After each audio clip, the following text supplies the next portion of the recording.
Hey everyone, welcome to Brigade's YouTube channel, and for those who don't know me, I am Pelontle Mosimege. I'm the founder and host of Brigade the podcast. So I wanted today to just welcome you to a brand new series that we're launching on the channel.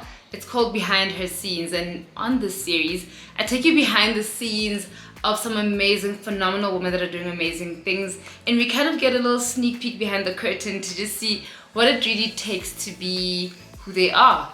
I hope you enjoy this series. Please don't forget to follow, like, subscribe. I said follow, not follow. Like, subscribe, and I really hope you enjoy the series. Please let us know who else you'd love to see on here. I am super keen. For today, I'm going to be spending the day with the wonderful founders of Amazi. So without giving away too much, I guess they can always tell their own story. Let's dive into it. Let's go.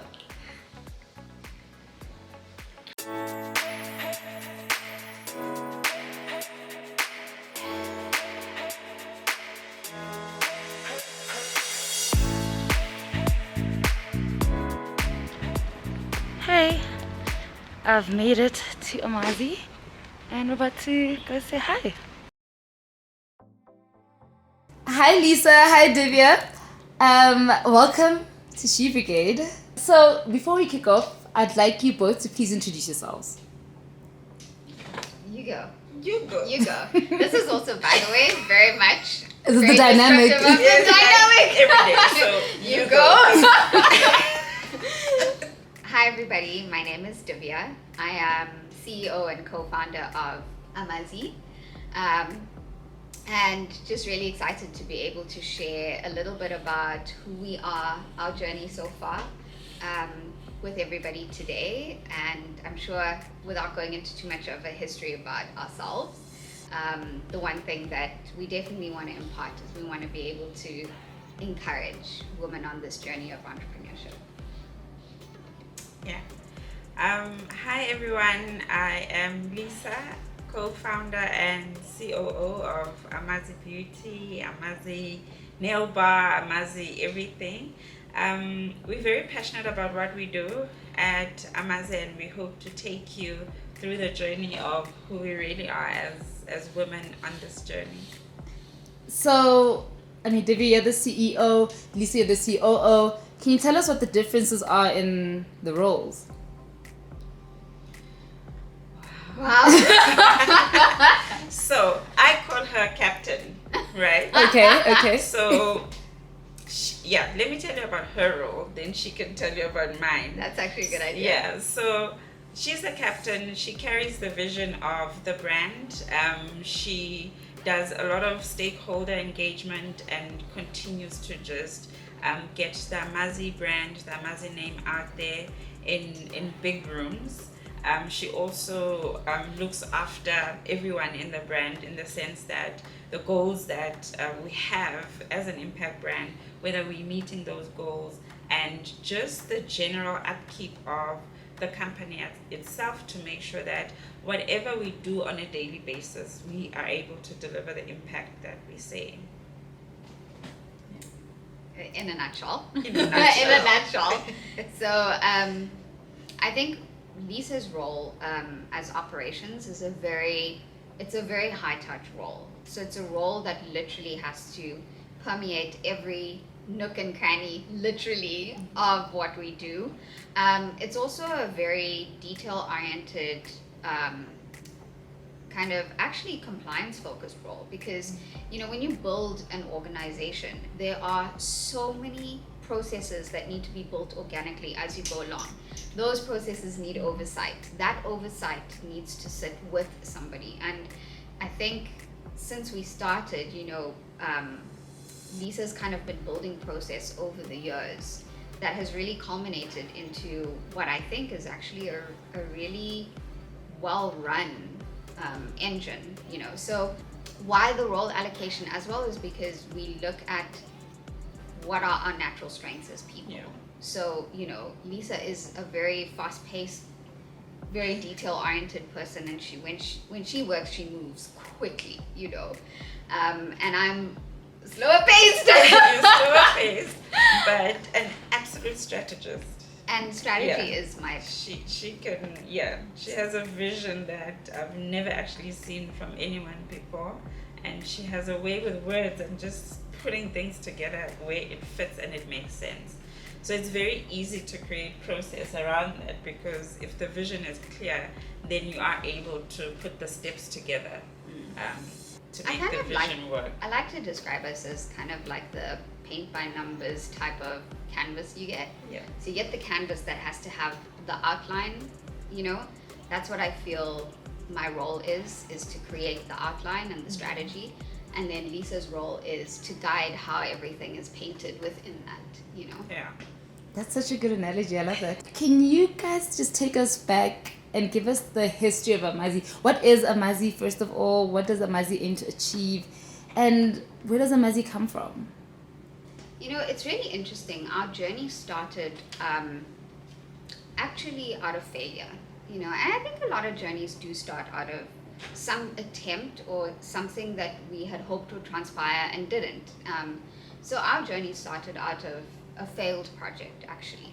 I think it was back in 2015. I was working at a nonprofit in Cape Town, and that nonprofit focused on how to create opportunities for women to earn. And their demographic that they worked with was typically between 45 to 55. And the conundrum they sat with was, how do we work with younger women? How do we create opportunities for much younger women? So, you know, I went on a bit of a, typical to who I am, I went on a little bit of a research expedition, and I spoke to probably around 300 young women at the time, just to try and figure out from them, you know, if we had to create an opportunity for you to progress yourself, what would that opportunity be? And 90% of those young women came back and said, we want to build either a business or a career in beauty. And it was as clear and as direct as that. And at that time, I was very taken aback, because I am an economist. You know, I know nothing about beauty, about the industry, and I actually never really had much of an interest in it anyway, you know. So I think the internal conflict that I had to navigate was, these young women have spoken very, very clearly about what they believe they want for themselves. Do I walk alongside them and figure out how to build an opportunity for them? Or do I walk away, you know, because I can't force an opportunity on anybody. And that, by the way, is a principle that we hold very strongly, co-creation. We don't build something for the sake of building it, and we don't force what we believe on other people. So, you know, after sitting with it for a while, I felt I might not have the industry experience, I might not have any of the connections or networks, but I have the willingness to work with these women, so I'm going to do it. And at that time, it started out as a skills development project within that nonprofit, in collaboration, because they did have very wide networks. So in collaboration with what was then one of the largest beauty chains in the country, where the organization I worked with would train young women, and that company would then employ them.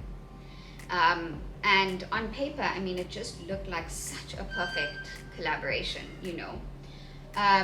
What ended up transpiring, though, was that a lot of the young women that we were training simply weren't being absorbed into any job opportunity.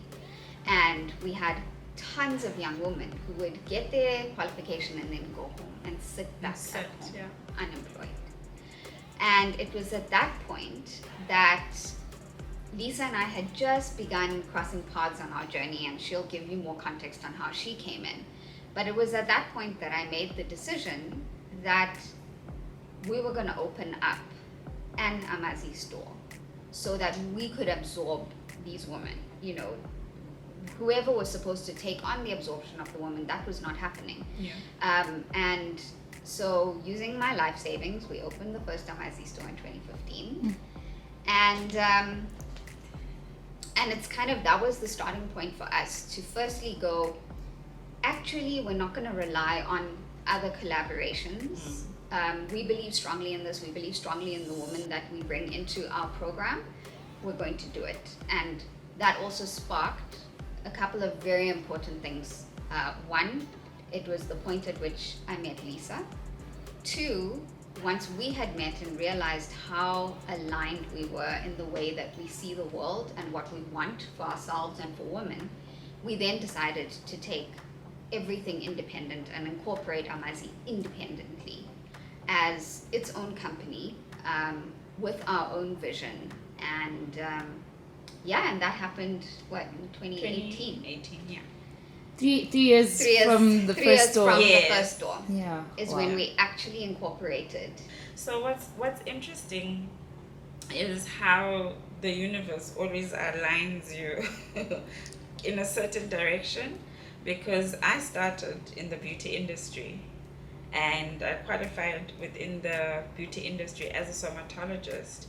And very early on for me, there was more to being in the beauty space than what meets the eye. What had attracted me just in that space was pure passion for people and skin and all of that. But what I got out of it was that there is an entire gap of how we could skill women to actually figure out how they earn. So at the point where Divya was starting her journey in the NPO space, I was like an up and down entrepreneur, getting training qualifications for myself, because I had always believed that the only way we empower women is through education. And that's all that mattered to me at that time. So I did stints in hotel management and spa management and all of that, but I think the drive for me was, how do we actually skill women so that they become independent and empowered? In that period, 2015-2016, the project that Divya was putting together, I then came across that and conversations were had, and I ended up heading the Gauteng region of that project. And I think we just fell in love the minute we saw each other. Like, this makes sense. That's actually true. Yeah, and I think what made sense is that we were in a space where if someone was looking from the outside in, they would think that we are succeeding.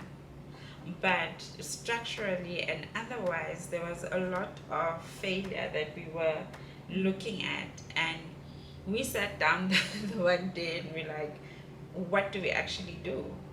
And we decided that our belief in women and our belief in the ability of women creating something that has purpose is more important than the failures that were surrounding us at that time.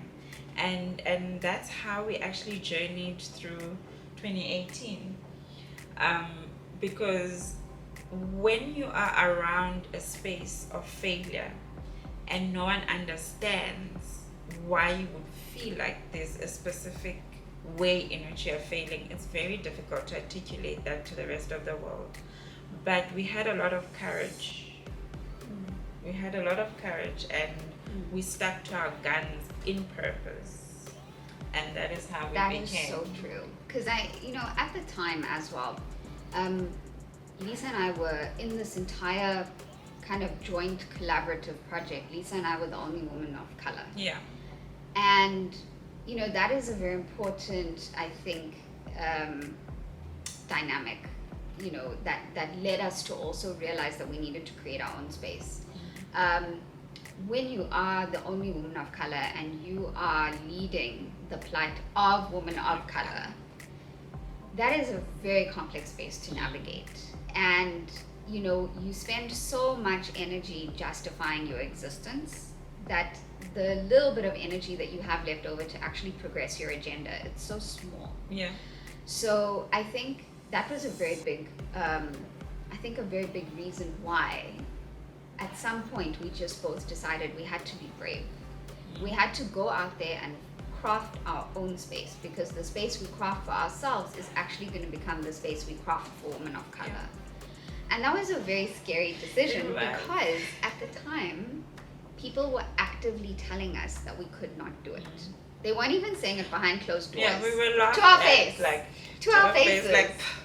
Like Yeah. really, like go You know. do it. Go do Also, it. like, people told us to our faces that we wouldn't make it, that we were gonna fail, that well, they'd be surprised if they saw us around 6 months after we left, Yeah. kind of thing. So, in deciding that we needed to be independent, take our vision independently, it was a fight. It wasn't that we had this beautiful vision board that we sat on a Saturday. Not that I'm trashing vision Oh my boards, God. they're very important. It just reminded me. No, vision boards are important, but that's not how we came about, right? Yeah. We didn't have this beautiful we got to sit down in a very serene, calm, zen environment and vision board ourselves and catapult into it. We literally had to fight, wage war. And nail. Yeah, to pull ourselves out of what was an unproductive space for ourselves as people and for our vision, and then create a space for ourselves, Especially a space that could then let others in. Because you can create a space where you are comfortable and you feel relieved that you're not in a toxic environment anymore. It's different creating a space where you have others in mind, Yeah. because you want them to be on that journey with you. Yeah. Wow. I'm like sitting here and I almost forgot that. I'm like, I just want to hear you guys speak and say more. Like, keep telling me. Your co-founders and your two female co-founders, how did you find each other? Number one. Number two, how do you navigate the co-founder relationship? Because I think I mentioned this when we were off air, that it's hard to do things alone. And as a woman, you need help. In my mind, it's ideal to have someone right there with you. But how do you find someone? And once you have found someone, how do you make that relationship sustainable and make it last? Like, how do you navigate that relationship? Whoa. Is that a lot? It's a lot, but I think it's an important conversation because you're right. We don't talk about it enough. If there were more conversations about it, then we would have also had guidance on how to find each other, and how to nurture the relationship. So I think it's important to share it. How did we find each other? Through the mess. Through the mess. Yeah. I think Lisa and I both believe very strongly in the universe, in universal alignment. We're both very spiritual. Yeah. That's how we connect. We connect on many levels, and spirituality is one of the levels we connect on. Yeah. So for us, I think we realized that there was some sort of moment of synchronicity where the universe meant for us to collide paths. And like Lisa said, in the project we were working on at the time, we were looking for somebody to head it up in Johannesburg, and Lisa was one of the people who had applied. Thankfully, I kind of inserted myself into that process because the other people involved were about to choose somebody else. And I had not met Lisa face to face, but I had just read what she had sent through. And I stopped the process and I was like, no. Sorry, you guys have to meet this woman. You can't make a selection.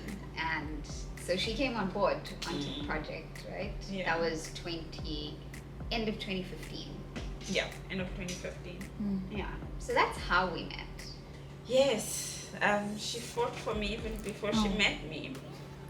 But I think moving on from there, how we've built is something that's almost magical, because we genuinely have taken time to understand how each of us are wired. And there's a respect that we have. We've never had a conversation that, Divya, you both respect me. But I think it's having a common purpose and a grounding that this is bigger than us. So when we talk about Amazi, we talk about her, we talk about Amazi as a woman of color. And we always say that whatever we do can never be bigger than her. Can never be bigger than her.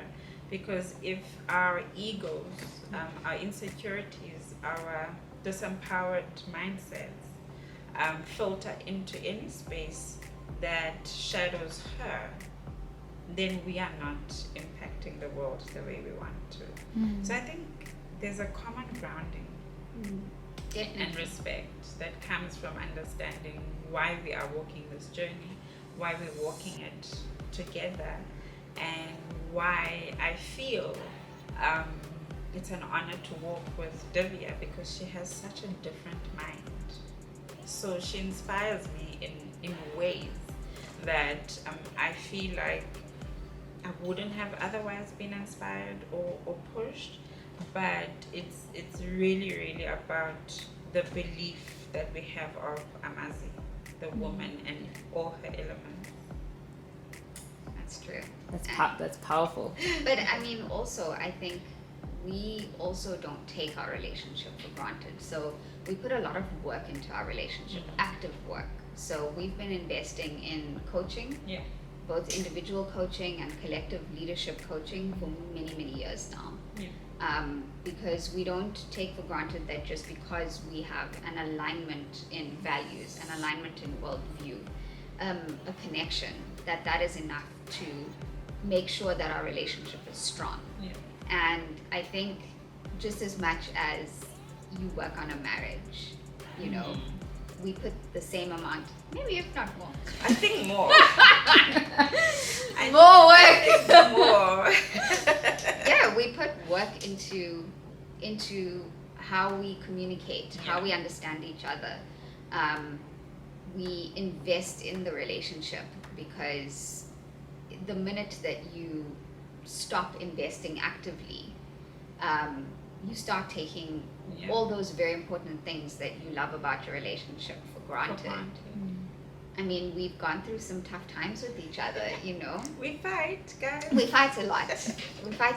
But we fight smart. We do fight smart. And respectfully. We always fight respectfully. Yeah.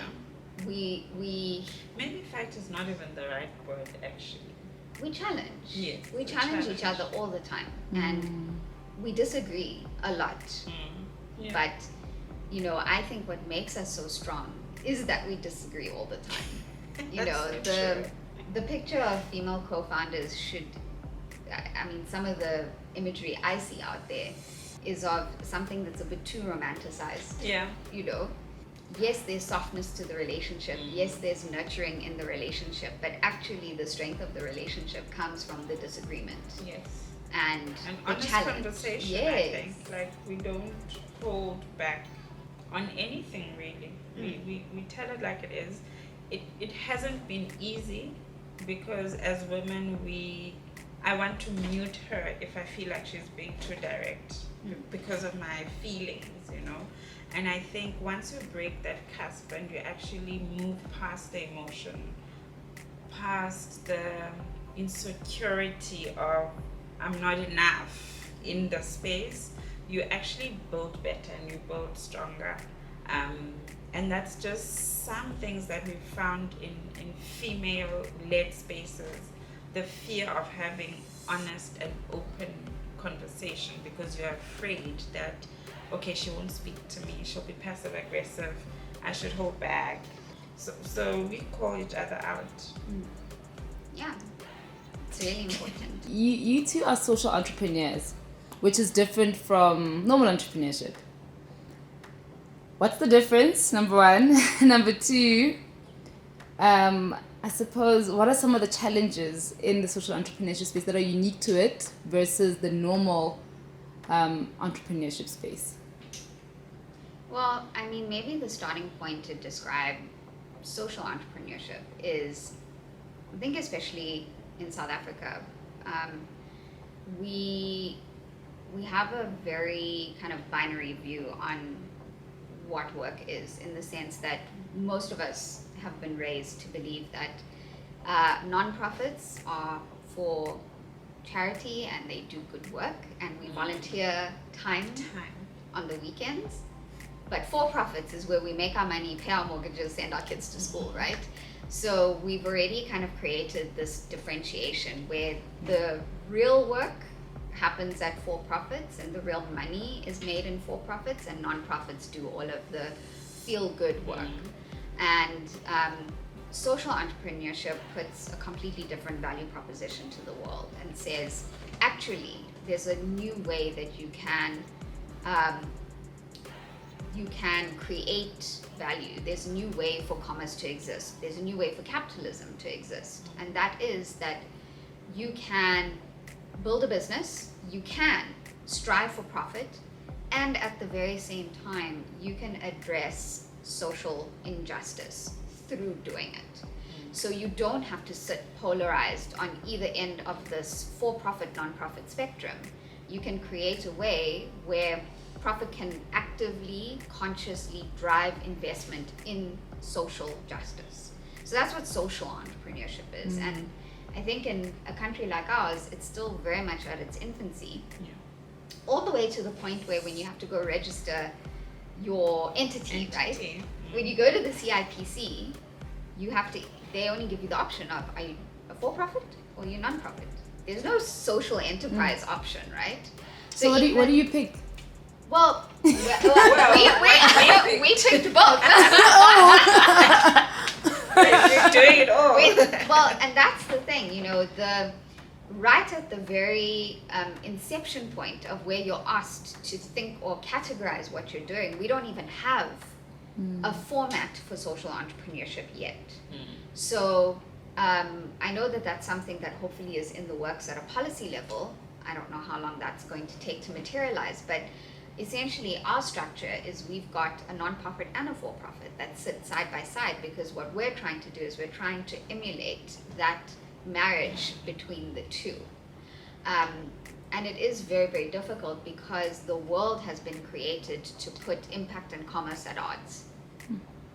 So when you're trying to build something that is trying to educate the world differently, that not only does profit drive impact, but that impact can enhance profit, you're actually creating a completely new way of being for the world. And that in and of itself is difficult, because our systems are not set up to understand that way of being.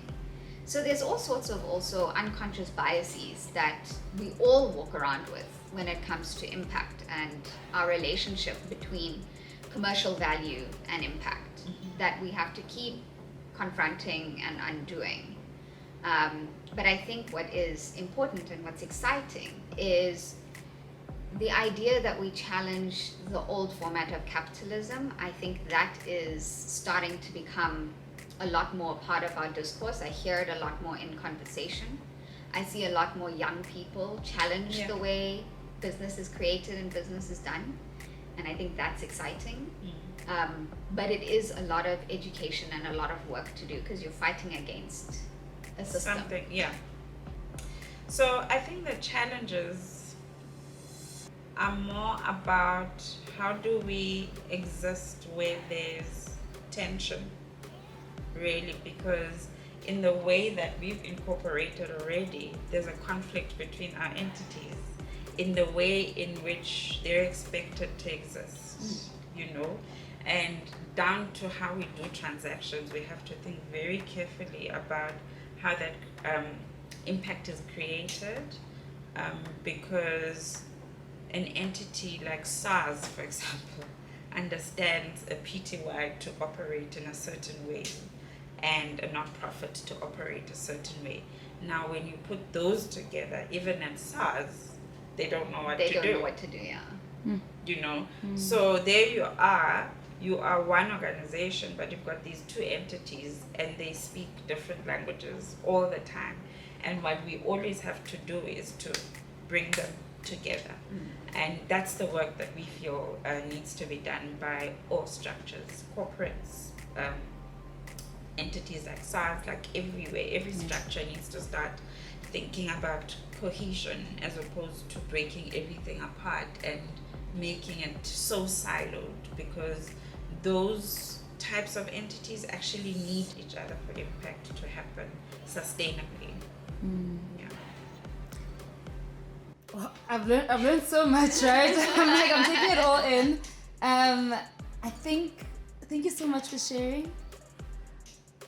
Shall we explore a little bit and get our hands a little bit dirty? Yeah.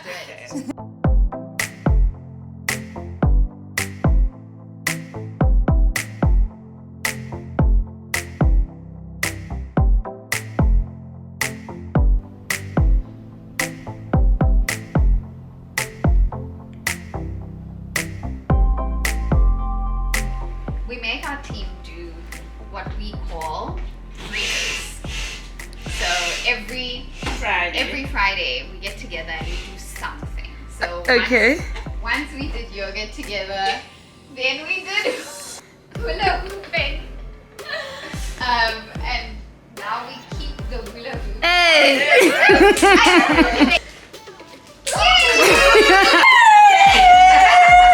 Not fair. You must relax. Okay, Lisa wins this one. And now So, you mentioned this briefly, but where does the name Amazi come from? Amazi came so around early 2015 when we were still hosting all of these focus groups with young women, and we were really thinking about how do we craft this opportunity for young women to enter the industry. We had just secured our first group of women that we were training, and we did one afternoon we just did a dreaming exercise, because that's actually something that's very important to us. We do it a lot. Even today in our program is we dream. So we ask women to dream. And all the way back then, before I even knew we were going to open our first Amazi store, this group of young women in their dreaming exercise basically dreamt that they wanted a store that was just for them. A store where after they qualify and after they have finished their training, they would go into and they would offer their skills and their services to clients. And so we were like, great, so we were kind of cutting stuff out of magazines, putting stuff everywhere. There was music playing in the background, and in true Amazi fashion, people were out there dancing, doing their thing. And I just asked the question, and I said, well, what would the store be called? What would this thing be? And there was all sorts of crazy names that were being thrown around, and then there was a young woman who had thrown out Amazi something, Amazi, and I was like, we cannot be that obvious. We cannot be that literal, So then someone wrote Amazi up on the whiteboard, and then they started playing around with the lettering, and literally I just remember someone going up to the whiteboard and crossing off the PHO, and it became Amazi, and I looked at it and I was like, that's it. So it literally came out of this random dreaming, visioning, exercise, jam session with the first group of young women. And I think the beautiful thing about it was that very same group of young women actually did start the first Amazi store. So they actually did work in the first. The vision boards worked. The vision boards worked, exactly. I love that it resonates so well with your actual mission. Your name came from the people that you exactly, right? Yeah. Okay, so there's a question that I love to ask, and I'll ask you both individually, right? When I record the podcast, there's a question I ask to every single woman that comes onto the podcast. And the reason I love this question is because it comes from my favorite quote, which says, be who you needed when you were younger. So my question to both of you, Lisa, we'll start with you. I'm here. If we're flipping it around. Thank you. My question to you is, if you could go back in time and talk to your younger self, this could be you at any age, at 15, at 2, it could be you yesterday. What would you say to yourself? What I would have told myself that I've learned now is that you need to dignify the small moments, because they do build up into the bigger moments that make up your purpose. A lot of the time, when you are younger, you doubt yourself, you don't listen to your inner voice, you don't build a relationship with yourself from within. And if only I could tell each and every young woman that trust your inner voice, listen to it, and believe in yourself, and build a good and solid foundation from within, so that you know as you walk into each space that you are a positive contribution to that purpose at that particular time. I love that. Divya, it's your turn. I feel like I don't want to follow that. Because I feel like that's what I also want to tell to my younger self. No, you can't do it. I mean, I think it's probably a similar message, really. But, you know, I think we're not brought up to believe that we are our best assets. We really aren't. You know, we're not brought up to believe that we are enough and that we don't need to do or be anything more than we are at any given moment in our lives. I think for many of us, and I speak for women that I know well, and myself, I think we grow up wanting to strive for more, wanting to do more, wanting to prove ourselves, and there's nothing wrong with that.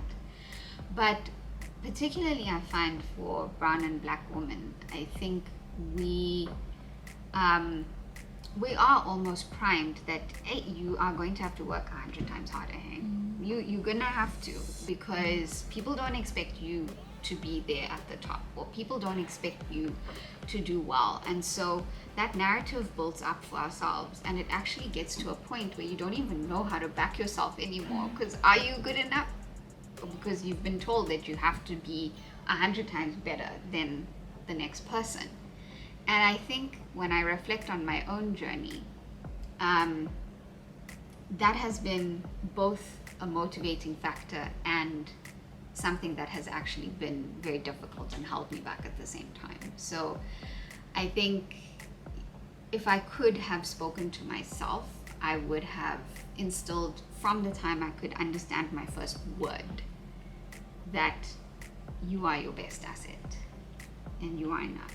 And I constantly imagine what my journey would have been if that was the narrative that I was given from the time I could understand anything. I constantly try and think about where I could be. Not that I don't acknowledge and appreciate where I am, but I just understand the power of that narrative, and I only unlock that narrative for myself probably in my 30s, actually. So imagine the power of a 5-year-old, owning that and believing that. Imagine what she'll do by the time she's 30, super So yeah. Oh wow. Parting words. Parting words. Yes. Be bold.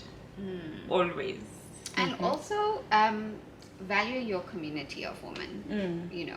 Value the women that you have around you and invest in them, because this social capital right here is way more important than the financial capital. That's true. That's so now true. I have people too. Yes, and now you have community as well. And I can hula hoop, right? Yes. Thank you, ladies. What an awesome day.